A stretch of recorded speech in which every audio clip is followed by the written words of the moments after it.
Detail सामने आई हैं। अपने व्यूअर्स को ये बताएं कि एफपी हेडक्वार्टर्स पर हमला हुआ है। ख्वारिज ने फेडरल कॉन्सर्वेटरी हेडक्वार्टर्स के गेट पर खुद कुछ धमाका किया है।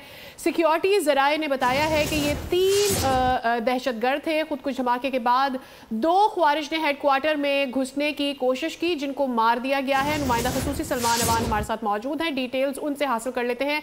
सलमान, अब तक ओवरऑल इंफॉर्मेशन जो आप तक पहुंची है इस वाक़े पर, डिटेल शेयर कीजिए। इंफॉर्मेशन है वो सिक्योरिटी जराए से अवेलेबल है और यही ऑथेंटिक इंफॉर्मेशन है। इस इंफॉर्मेशन के मुताबिक अगर मैं बात करूं तो पिशावर सदर में कोहाट रोड पर ये सिक्योरिटी जराए ने हमें कंफर्म किया है कि सुबह तकरीबन 8 बजे के करीब फितना और खारिज के दहशतगर्दों ने फेडरल कॉन्स्टेबलरी हेडक्वार्टर पर हमले की एक नाकाम कोशिश की और गेट पर जो खुदकुश धमाका करने की कोशिश की, खुदकुश धमाका किया और सिक्योरिटी जराए ने कंफर्म किया है कि खुदकुश धमाके के बाद 2 खारजी दहशतगर्दों ने फेडरल कॉन्स्टेबलरी हेडक्वार्टर्स में घुसने की कोशिश भी की। इन दोनों खारजी दहशतगर्दों को हलाक कर दिया गया और तीनों हमलावर, जो कि खुदकुश हमलावर था गेट पर जो इसने धमाका किया और उसके बाद जो 2 हमलावर अंदर एंटर हुए, उन तीनों को हलाक कर दिया गया है। फायरिंग की जो इस वक्त आवाजें हैं इस इलाके से रुक गई हैं, वरना कुछ देर पहले तक ये बताया जा रहा था कि इलाके के अंदर काफी फायरिंग भी हो रही है।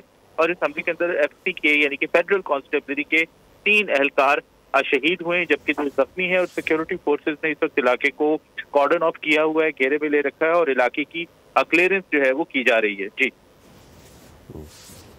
सलमान, ये अब चीज़ें सामने आ गई हैं और 3 जो है वो इसमें शहादतें भी हुई हैं, जबकि 3 को मार गिराया गया है। फॉर द पास्ट 1 मंथ और सो जब से पाकिस्तान ने नूस जो है वो टाइट किए हैं सरहद पार से, उस वक्त से ये तमाम तर कार्रवाइयाँ जो हैं वो अमल में आना शुरू हो गई हैं। अभी तक इट्स वेरी अर्ली टू से कि ये क्या कैसे हुआ, क्या हुआ, लेकिन ताने बाने जो मिल रहे हैं इसके वो सरहद पार से ही मिल रहे हैं। इसमें तो किसी को कोई डाउट, किसी किस्म का कोई शक शुबा नहीं होना चाहिए। ये क्लासिक पैटर्न है जिसके ऊपर ये हमला किया जाता है कि पहले खुद कुछ हमलावर जो है वो मेन गेट को या किसी ऐसे सॉफ्ट पॉइंट को टारगेट करता है और उसके बाद फिर उसकी आड़ के अंदर दहशतगर्द जो है वो किसी कंपाउंड के अंदर, किसी बिल्डिंग के अंदर घुसने की कोशिश करते हैं। यही कुछ हमने देखा था जो वाना में अटैक हुआ था, एफसी जो कॉलेज था, वहां पर भी यही पैटर्न जो है वो अपनाया गया था और उसके बाद आज फिर आपने ये देखा। तो इसमें तो किसी को कोई डाउट नहीं होना चाहिए कि ये जो टेररिज्म है इसके ताने बाने अक्रॉस द बॉर्डर जाते हैं, अक्रॉस द बॉर्डर मिलते हैं और उसके नतीजे में पाकिस्तान के अंदर दहशतगर्दी की कार्रवाइयों के अंदर आप इजाफा देख रहे हैं। और उसकी वजह यही है कि अक्रॉस द बॉर्डर इनको महफूज ठिकाने अवेलेबल हैं, इनको तरबियत के लिए ग्राउंड अवेलेबल हैं, इनको सपोर्ट जो है वो अवेलेबल है। तो इसमें तो कोई शक नहीं होना चाहिए। और जो आज भी हमें सिक्योरिटी जराए ने जो कंफर्म किया है, इंफॉर्मेशन दी है, उसमें यही बताया है कि इनका ताल्लुक फितना खारिज से है। ये खारजी दहशतगर्द हैं जिन्होंने एफपी हेडक्वार्टर को निशाना बनाने की कोशिश की है। ठीक है सलमान, हम देख रहे हैं कि ऐसे वाक़यात अभी कुछ हुए हैं पिछले 2-3 अगर हम कहें हफ्तों में, ऐसे कई वाक़यात हुए हैं जिसमें ये देने की कोशिश की जा रही है जवाज़ के जी सिक्योरिटी इदारों पर हम हमला कर सकते हैं। एक मैसेज काइंड ऑफ सेंड करने की कोशिश की जा रही है। केपी ऑलरेडी वल्नरेबल है। क्या कोई इंटेल पहुंची है इससे पहले जिससे ये अंदाज़ा लगाया जा सके कि केपीके में इस तरह का कोई हमला हो सकता था, ख़ास करके किसी सिक्योरिटी इदारे के हेडक्वार्टर्स पर हमला किया जा सकता था?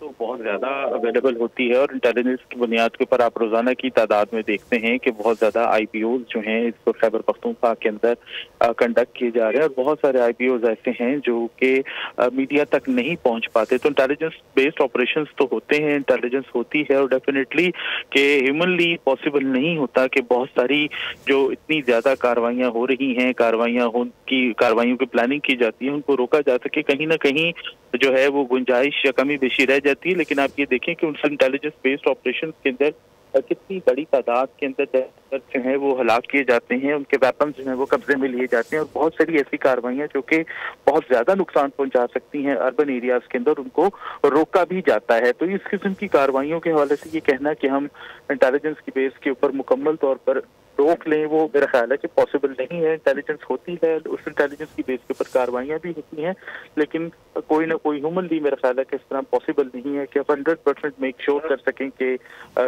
तमाम तर कार्रवाइयों को एक प्रीएम्प्टिव एक्शन के जरिए रोका जा सके। जी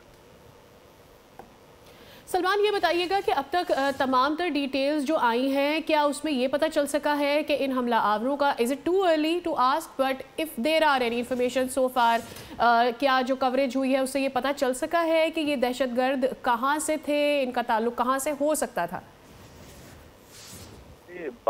बात कर रहे थे कि ये क्लासिक पैटर्न है और सिक्योरिटी जराये की जानिब से भी जो इन्फॉर्मेशन दी गई है उसमें यही बताया गया है कि इनका ताल्लुक जो है इब्तदाई तौर पर फितना और खारिज से मालूम होता है। ये खासी दहशतगर्द थे और डेफिनेटली अब तक कितनी जो वारदातें हुई हैं, कितनी जो दहशतगर्दों की तश्कीलें पकड़ी गई हैं, उसके अंदर हमने बहुत बड़ी तादाद के अंदर देखा है कि जो मारे जाने वाले दहशतगर्द हैं उसके अंदर अफगान नेशनल्स भी शामिल हैं। तो अभी फिलहाल जो तीनों के तीनों दहशतगर्द हमलावर मारे गए हैं उनकी शनाख्त तो कंफर्म नहीं हुई, लेकिन ये हम कंफर्म कर सकते हैं सिक्योरिटी जराये के थ्रू कि इन दहशतगर्दों का ताल्लुक फितना और खारिज से था। डेफिनेटली ये अक्रॉस द बॉर्डर जो इनके ट्रेनिंग कैंप्स हैं, इनकी पनाहगाहें हैं, वहाँ से ये पाकिस्तान के अंदर आए होंगे और यहाँ पर इनके सहूलतकार, जैसे कि हमने इस्लामाबाद कचहरी धमाके के अंदर भी देखा था, कोई ना कोई हैंडलर या इनके सहूलतकार पाकिस्तान में भी मौजूद होंगे जिनसे मिलकर इन्होंने कार्रवाई की होगी। इस बात का बड़ा गालिब इम्कान है, लेकिन अभी जो इनकी पर्सनल शनाख्त है, इनकी लाशों की शनाख्त है, आइडेंटिफिकेशन है, डेफिनेटली वो भी